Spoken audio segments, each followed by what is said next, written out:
May mga araw talaga na kahit simpleng ulam lang ang hanap mo, gusto mo yung siguradong panalo sa lasa. Kaya ngayong araw, naisipan kong magluto ng nilagang pata. Yung tipong malambot na pata, may sabaw na malasa at siguradong mapaparami ka ng kanin. Kaya tara na at samahan nyo akong lutuin to. Una, pakuluan lang muna natin yung karne. At pag kumulo na, mapapansin nyo may lalabas na mga pula at parang maduming foam sa ibabaw. Madumi yan at malangsa kaya kailangan natin tanggalin yan. At pagkatapos natin hugasan ng karne, ibalik lang natin to sa kaserola at lagyan ng panibagong tubig. Yan na ang magiging sabaw natin. Dito na natin ilalagay ang mga pampabango. Pamintang buo, sibuyas, luya at tanglad. Takpan lang muna natin to at hayaang kumulo ng ilang minuto para lumabas ang aroma. Kapag kumukulo na, oras na para timplahan. Unahin natin ang patis. Yan ang magbibigay ng linamnam. Tapos isunod ang pork cube para mas malalim ang lasa ng sabaw. Haluin lang saglit para mahalo ang mga pampalasa. Tapos takpan ulit at ipagpatuloy ang pagpapakulo hanggang sa lumambot na ng gusto ang mga pata natin. Habang pinapalambot natin, dyan unti-unting sumisiksik ang lasa sa bawat kibla ng karne, kaya huwag minamadali. At makalipas ang ilang oras, pag malambot na ang pata, ilagay na natin ang mais at patatas. Takpan lang ulit at hayaang kumulo hanggang maluto ang mga yan. Mga ilang minuto lang, sakto para sumipsip din sila ng konting lasa sa sabaw.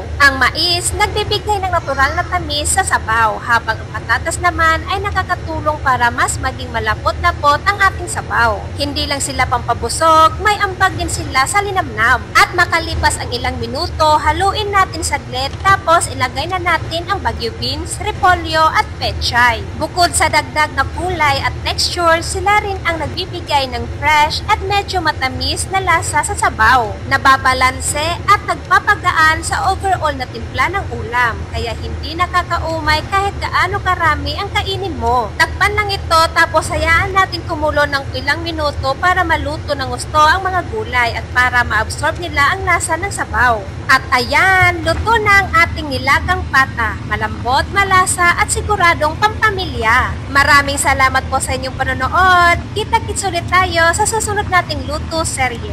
Happy cooking everyone!